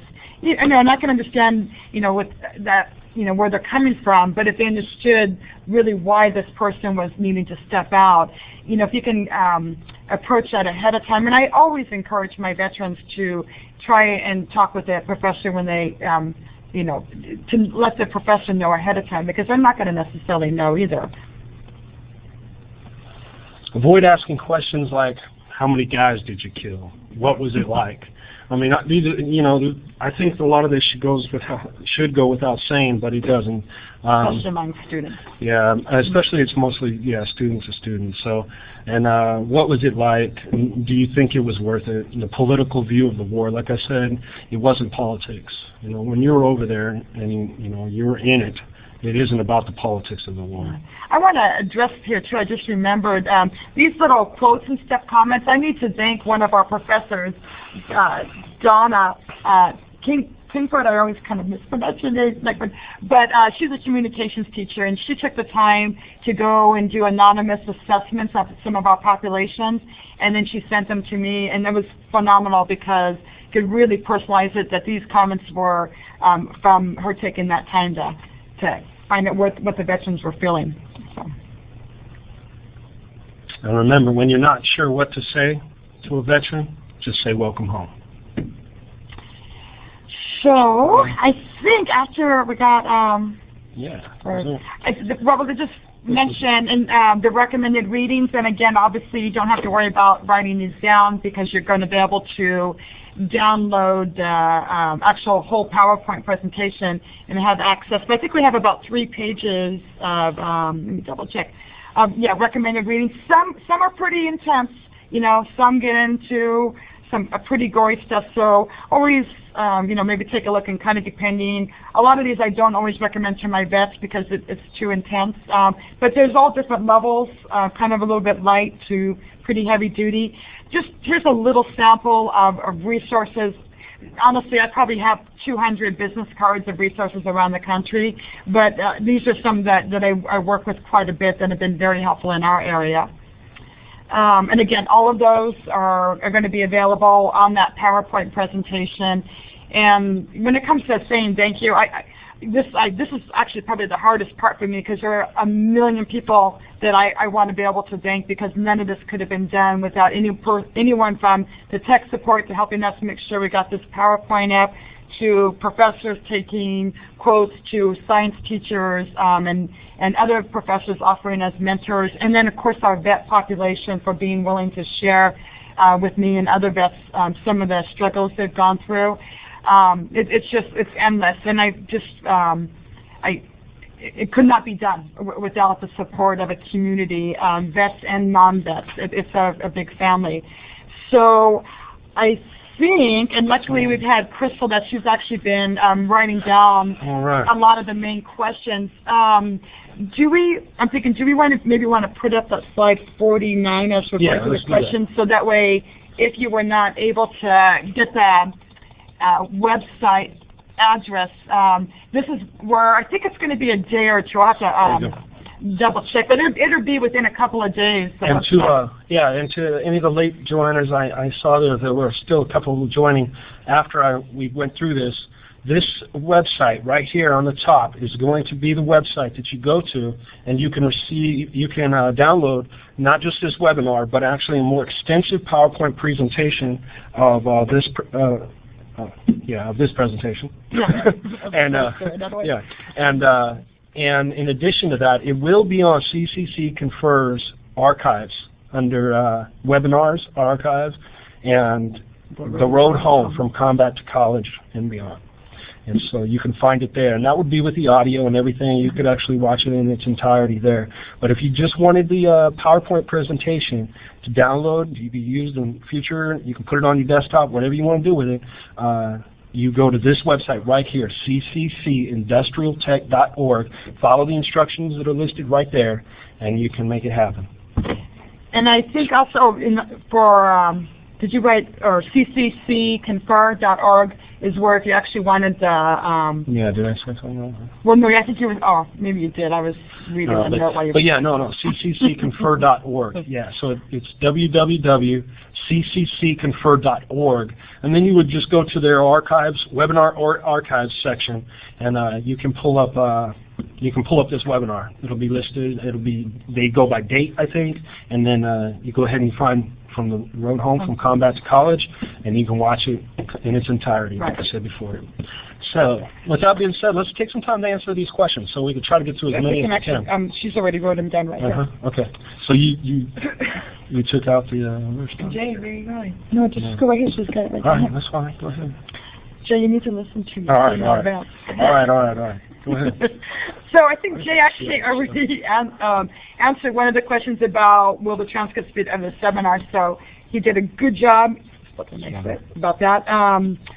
Let's see the question: how can we connect vet groups in the Bay Area to talk about our problems? How can we connect to vet groups in the Bay Area? Well, I'm not sure if this is a college campus asking this. But if you're a college faculty, what I would take a look at, again, is you could check with your vet centers, check with your vet county service officers, your VFWs, to maybe kind of get things going. I know in the Bay Area there's a California National Collaborative that's, it's Mary Denham, D-U-D-N-A-M, I believe. They meet on a regular basis with all the... Yeah, the Bay Area has a huge, actually I'm very jealous, they have a huge collaborative there. Let's see, another question, with financial aid, instead of using their GI Bill. They were asking, couldn't they use financial aid instead of using their GI Bill, basically? Yeah, absolutely. I mean, the thing is with financial aid at the community college, if you're eligible for it, you can definitely do that. Part of the issue is, though, with the veterans that are living on their own and trying to pay rent and food, and just financial aid alone is not enough to be able to live off of. If a vet, in some situations that's a possibility, but I know for the majority of the veterans that I work with, they need that GI Bill. They need that monthly amount. Yeah, that monthly income. Yeah. Because, and even if financial aid gets dispersed on a certain time, so it's a one-time lump disbursement. So let's say you got your Pell Grant, and so February, 5th it gets dispersed. It's one time, so. Yeah, it's what are these guys doing in between? Those disbursements for the payments. So. And also, veterans. I'll explain what I can of the GI Bill. Again, I don't work for the VA. I'm a vets counselor. I'm a faculty member at the college, but I also receive the GI Bill, and again, try to get educated on as my job. But veterans, especially with the new post 9/11 GI Bill, they have 15 years. 15 years, and from their date of discharge out of the military to use up in its entirety the GI Bill. Yeah. So yes, they can defer it, and they can actually start it and stuff, but they can use it one semester and elect not to use it the next semester. And again, it's more of the issue is, can they afford to pay rent and food and clothing without utilizing the GI Bill? So I hope that answered that question. What percent of vets suffer from PTSD? I think we had from the one side, it's like about 40%, depending on... It's dependent on the agency. Actually, the slide. Oh, do you want? Well, I think if you actually look at the slide, I believe it's about 40%, and it's on one of our slides. I think I got it from IVA, the Iraq, Afghanistan, Vets of America website. And again, you know, the statistics are going to vary on it too, because again, it's reported. You know, the number one, the service members need to report it. Number two, depending on what the VA says. Yeah, the main thing also to remember is that the PTSD, there's all kinds of camps and theories on I don't know where exactly it is, but there's a lot of camps and theories, and so if you go to the VA, you're going to get one set of statistics because PTSD qualifies under these things for the VA. But if you talk to an outside clinic, for example, it doesn't matter. It could be some big, well-reputed college or whatnot, or University of Medicine or whatever the case may be. They have a whole other criteria of things that qualifies for PTSD under them.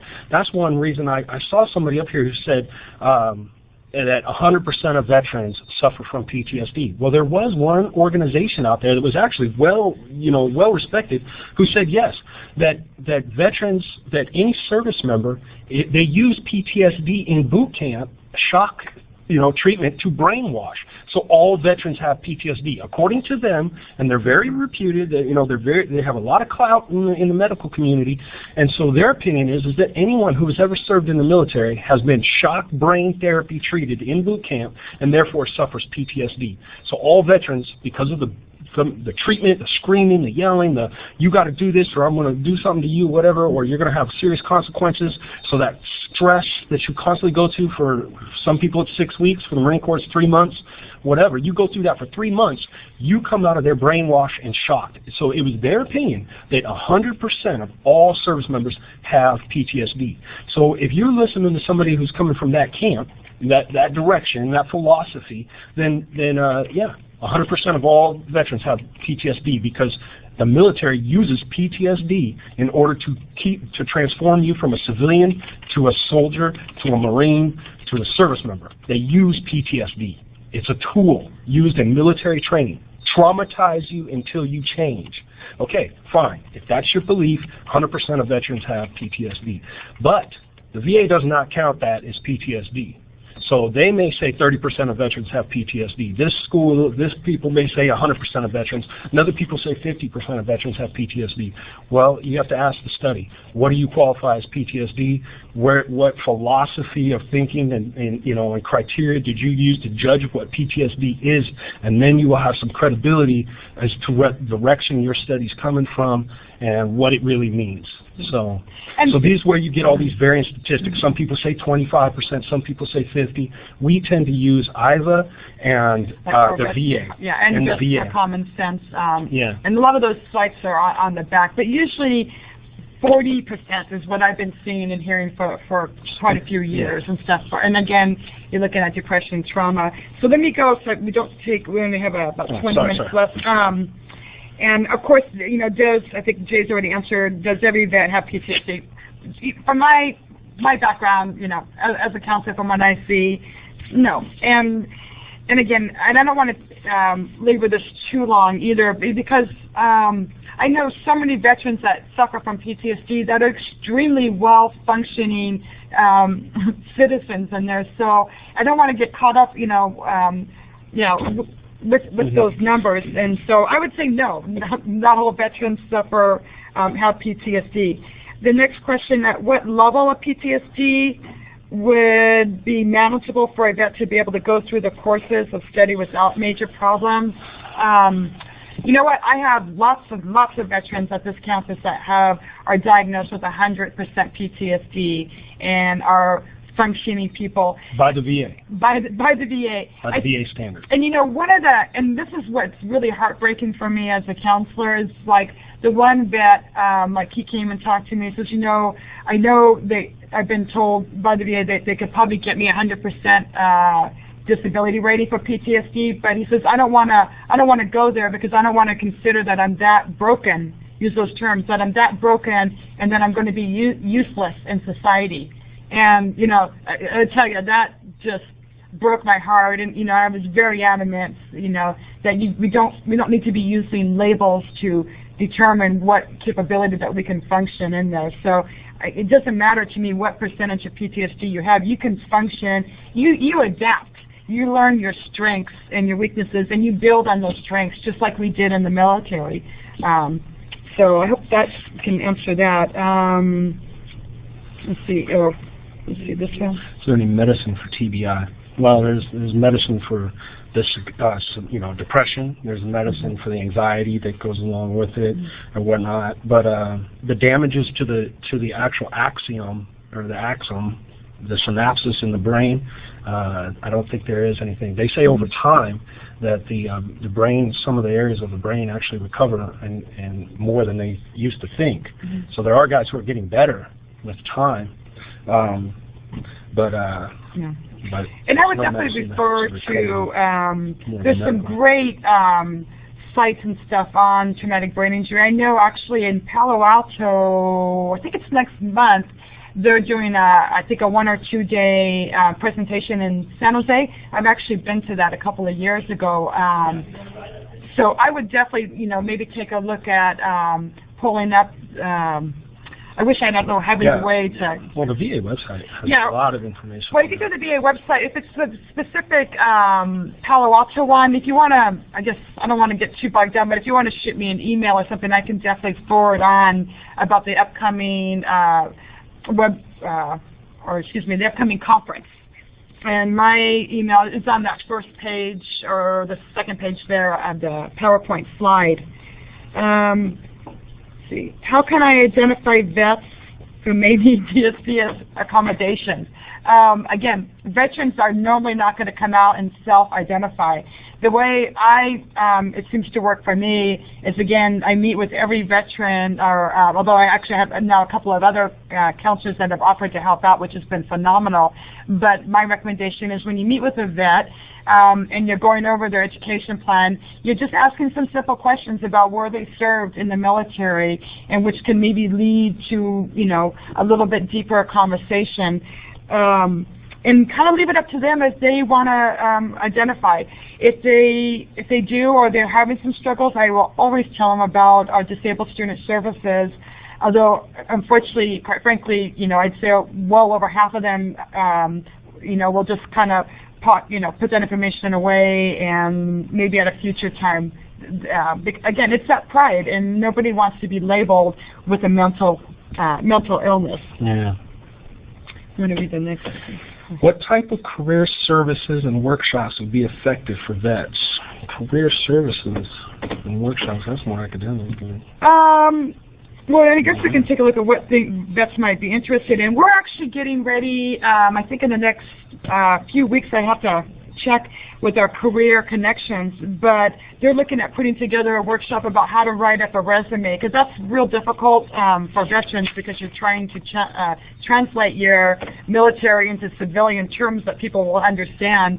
And so that could be a workshop. And what I would do, we're very fortunate. We actually have someone at Cal Vet who's a veteran who also has his master's degree in career counseling, such as myself, and he's going to work with our career connections and develop a workshop together.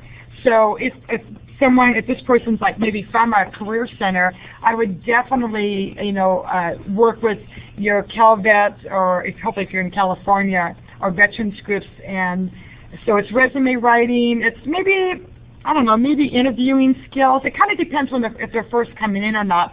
But of course, you know, I think it's huge about helping a veteran determine which direction they want to go after they get out in the military. Because even if it took you a little while to... No, I'm still thinking about it. Figure it out. I got the next one here, though. What is an idea of the kind of technical skills that a vet may have acquired during their service time? And essentially, that's anything and everything. I mean, electronics, aviation mechanics, diesel mechanics, welders. Of course, there's, you know, the law enforcement. I don't know if they fall into there, but the technical skills. But I mean, you know, we did everything in the military. We have to be self-sustaining, you know, and generator mechanics, HE, heavy equipment operators, heavy equipment mechanics. So any kind of, and then in the aviation field, big time, avionics, working with aviation electronics. I mean, these guys can come out with some real applicable and really good skills, and sometimes don't even need college, and they just need to get the civilian certifications because, honestly, the military, there's a couple differences in the way they train and also the way they label things. You know, for example, the circuitry, you know, things may be called something different in the military than they are in the civilian sector, and that's actually very common. And I don't know where that came from, but I have a lot of electronics training myself, and if I wanted to be any applicable, I'd have to get the civilian certifications to use it. So, whereas I may know a lot about electronics and whatnot, I still don't have any job, you know, opportunities until I do get those. So these technical skills training programs are actually great for them because some of them come out and are ready to hit the ground running, just get to work, you know, and then maybe use that GI Bill later on to further themselves in the company that they're working for, and maybe get out of working on gear and things of that nature and get into management level. Those are the options that they have. So there's any number of technical skills that a service member can come out of their work. I think this question maybe Jay and I can both answer from a faculty and from a vet. Do we think that it's a problem that kind of, quote, sympathetic faculty or counselors start thinking that all vets are as having PTSD and TBI? Those that don't have those issues don't like the label. You know, I think I'm going to kind of guess where this person's going with, and I've noticed this in the past, is, again, veterans are adamant about they don't want sympathy. They're not asking for sympathy. They're not asking for people to feel sorry for them. You know, including myself, we're proud of being of service to our country. The reason why we're doing these workshops is to get, hopefully help faculty and staff to realize that, you know, they're not 18-year-olds. They're not living at home. They have unique experiences. I talked to a vet that I saw in a restaurant that actually had a Titanic leg because part of his leg was blown off. And so... Titanium? Yeah. Titanic was a ship. So that's cool. That's good. That's cool. Titanium. Yeah, I've seen that. Yeah. And so we were talking about him going to school because I mentioned I was a counselor, and so he started asking me questions. And as we got to talking, I think my spouse was a little upset with me because I didn't eat my dinner. We were having such a great, engaging conversation with this other Marine. But eventually I mentioned about our disabled student services, or if he needed accommodations. And I remember him hitting, you know, clunk, clunk, you know, his leg. And he's like, I don't need any disabled services. I'm not disabled. I don't have a broken leg. As a matter of fact, this leg is stronger than my original leg was, you know. And I get it. I get it. And so, again, it's about, you know, having that respect. I think what's difficult for a lot of the veterans, you know, having an injury, and that's what they look at. That's why we refer to it as combat stress injuries. You know, it's a part of fact of going, you know, when we send our men and women to a war, injuries are going to happen. They don't look at that as a disability. But what is difficult, I think, for a lot of these men and women is it's so new to them. You know, if you all of a sudden now have traumatic brain injury and you're not able to follow things, or you're having some memory lapses, that's going to be really frustrating because up until, you know, you were 25 years old, you never had those kind of issues or depression. And so, again, I think there's a difference between being sympathetic or empathetic, but always remember, you know, they're not sympathy, no. I don't know. That's just me as a female. I agree with you. It's really difficult. It's you know, you just want to give them as much help as they ask for. You know, don't ever try to, you know, overextend it, because you never know when somebody's going to feel offended by it. So it's essentially, you know, let them come forward, but just let them know, you know, right from the beginning that it's always available, and that you're there to, you know, support them just like you would any other student, you know. And they may need a little bit more, but essentially you're there just like just like you are for every student. So, why'd you cross that one out? Well, so what the question was about the VA helping homeless vets. I mean, again, we don't work for the VA, so I don't want to come off as an expert. But if you go to, I would just send you to the to the VA website, and they have a ton of information. They do. They do. They have a ton of stuff out there, and they're trying. The VA is actually on a spree right now, trying to end veteran homelessness by 2015 or something like that. I don't know. Once you go to the website, you will see it, because I've been there a couple times just to check it myself. But yeah, the United States is trying to put a lot of money in there. They've got the HUD VASH program. They've got all kinds of stuff out there. The problem is that a lot of guys wanting to extend themselves and to do what it takes to get involved in these programs, because they have expectations too.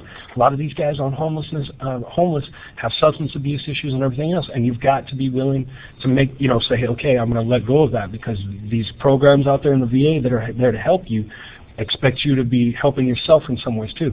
So you can't just get into a program, get into one of their homeless shelters and show up with a bunch of drugs and alcohol, and you will get kicked back out. So a lot of vets out there, you will hear a lot of them say, oh, the VA isn't helping me and everything else. You know what, we need to take a closer look and see if you are as big a, you may be the problem as much as the VA's not extending themselves. So it just depends. Has the allowance for the vet tutoring, I believe they're talking about where the VA will reimburse a vet for tutoring. Vet to vet tutoring, yeah. Yeah, but if it's the one through the GI Bill, unless this has changed, the vet first has to be failing the class before they can actually start receiving tutoring, which doesn't quite seem to fit. I don't think it would with most faculty. You don't wait until you're failing. And then, of course, the vet, if it needs to come up with the money, and then they will eventually get reimbursed. So it's not been something that we've really used. Again, that possibly could have changed, but that's the way it was, about a year ago. And it's not been something that's really been utilized because of that. How do you get learning community classes paid for? So I'm not sure this is coming from a vet or this is coming from one of the faculty or a certifying official. But the way our veterans, every vet in my class receives the GI Bill for the learning communities. Again, this is why I can't emphasize enough about, as a college counselor, if you're working with a vet population, know your veteran GI Bill regulations, get to know your VA auditors, because even though it's complicated, she's a vet counselor. Okay, she's a vet counselor. Even though it's complicated, there are ways to navigate around this. Our class is connected with a English composition course, English A, which again, as I mentioned, at least 80% of my guys test into English A. And so because the courses are connected, and the veteran needs English A, then therefore they can take the learning communities, because you can't do one without the other. The VA will pay for whatever that student needs to get their education. So, and if that doesn't work, there's always utilizing the electives. And again, this gets super complicated, and I'm actually part of the Veterans Representative Committee at the Chancellor's Office, and the Veterans Counselors and myself, have really been addressing this with the VA auditors. And we're actually looking at doing some modifications here in another month or so and proposing that to the VA. So that, again, this is some of those ridiculous restrictions for the VA about what veterans can and cannot get paid for. So basically, all my veterans are getting paid. It's 6 units. It happens to be our 2 classes, and so they receive the GI Bill for that. We got one last one, and this may be a question that I can get help from. Oh, goodness gracious. Okay. But is there a recommended decompression period between the end of military service and the start of public safety service? So essentially, once you get out of service and start as a policeman or something like that? Well, what is it? Yeah, it's truly an individual. Yeah, that's what I was thinking. Department, each department? Well, no. There's a couple of different ways to get, if you're going to be going into a law enforcement academy, the norm used to be you get hired by an agency and they pay your way through. Of course, they're going to be doing all your background, your psych, and everything else, so that'll kind of take care of that to see if you're ready to go start this line of service. If you come into a community college, and the norm these days is for people to be putting themselves through the law enforcement academy just because of the economy and the job market. And so really it's almost on their own to make that self-determination and identify whether it's here, come talk to our staff, whatever academy you're going through, make sure you talk to staff and or your VA counselor, whatever, to be just kind of clear that with the triggering issues and the PTSD and so on, you're going to be putting yourself back into some of those same training situations that you have recently come from. Right. I've had the vets come through our academy as soon as just a couple of months prior. Absolutely fine, and there's people that have been out for a few years and they're still kind of wanting to get ready to go back in or whatever happens to do. So it truly is an individual. Yeah. So it is an individual thing, and none of the police departments have a time limit that is set in stone, saying that service members have to have at least 1 year out of the service before they can join the police department. Right. So there is no set in stone. Right. And I think it sounds like the solution would be, since it is an individual case, as we're fortunate we have an AJ professor here, or administrative justice, sorry.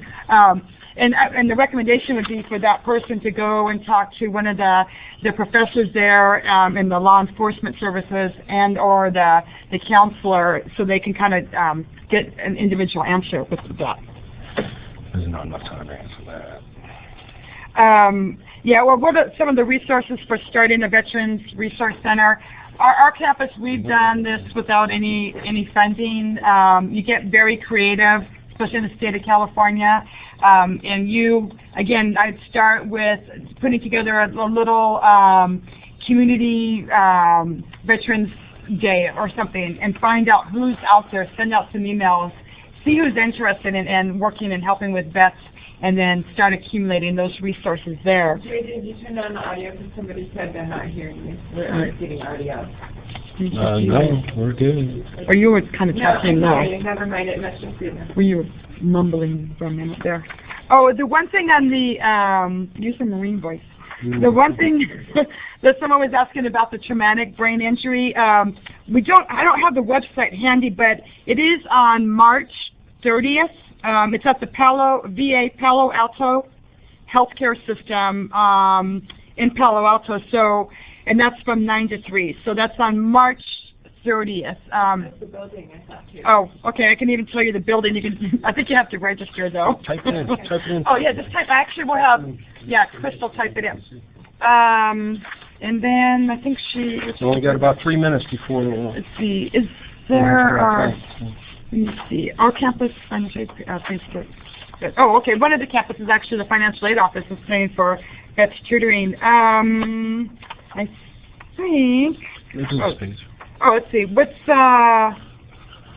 a good connection to explore the VA Work Study program? Actually, the VA Work Study program, it's already out there. Through the county services office, isn't it? No, that's just the vets work there. Because the veterans can work at a college, a VA county service office, any approved GI Bill site. What I would do is if you go to the gibill.va.gov website and pull up Work Study, that information will be right there. There's even a Work Study Supervisor's Handbook available. So I think that would be my first thing, is go to the gibill.va.gov website. Also, you can check with your VA auditors. They could definitely give you that information. And normally, all of our auditors definitely encourage colleges to utilize those Work Study. I guess somebody must have been late in the presentation. How can I find the presentation on the web? I think, I don't know if we're going to go back to that page. I guess again, 49 there for a second. Yeah. Or show that page there again. I think actually Sierra College also, we're going to be posting the website on the Sierra College. Again, we have our wonderful marketing department. It's the first one, cccindustrialtech.org. Follow the instructions right there. Plus it'll also be on CCC Confer website under webinar archives, and once you get that drop down, you would select, it's done by date, and then you would select the Road Home from Combat to College webinar, and you can watch this whole thing and get all the information again. And then there was one other one here. So did we get all that? Thank goodness we got Crystal. This top this top website, you will get this PowerPoint presentation and a more extensive PowerPoint presentation. You can choose from either one and use them as resources, download them for yourself, and that's where you get them. How did you obtain funding for your activities in the transitional process? Car washes, bake sales. Well, so then we went to the VFW and stuff, but actually on a weekend alone, the vets and I made like $1,700. And actually, we could probably rent you out, Jay. He's able to. What? Out of the car wash. He definitely works out pretty good there. Oh. But in seriousness, just get your vets together and talk with some of the local VA groups and stuff. And a lot of times they'll help out with some startup money. We went whitewater rafting with Tributary Whitewater Rafting Company. We were very fortunate because it's owned by a Vietnam vet, and his son's water guide, a rafting guide, and we had a buddy that actually was a photographer and whitewater guide. So once people found out, a lot of people volunteered their services, and so that's how we took like about 30 guys whitewater rafting this semester. So I think that's odd. No more audio. Yeah, so I just wanted to thank everybody for being a part of this. And if you have any recommendations or suggestions, we always encourage those to how we can do a better job. And just really appreciate everybody taking off their Friday to come here. Thank you, appreciate it. And now you can go ahead. We'll stay on and let everybody else log off first. I hope everybody was still getting audio there to the end. So. Well, I guess you guys. But I appreciate it. Thank you very much. Huh. Okay.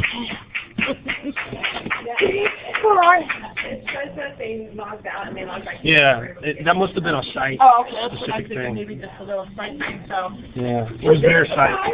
Well, thank you for coming, everybody. Yeah, make sure you get your flex time for it. Yeah. Yeah.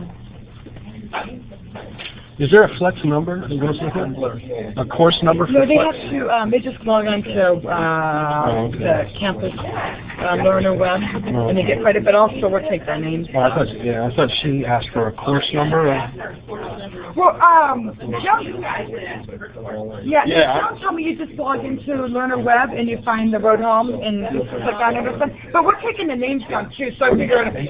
Okay, but I figure I'm just going to just let Joan know, hey, these folks are here just so we can make sure that that you guys got it.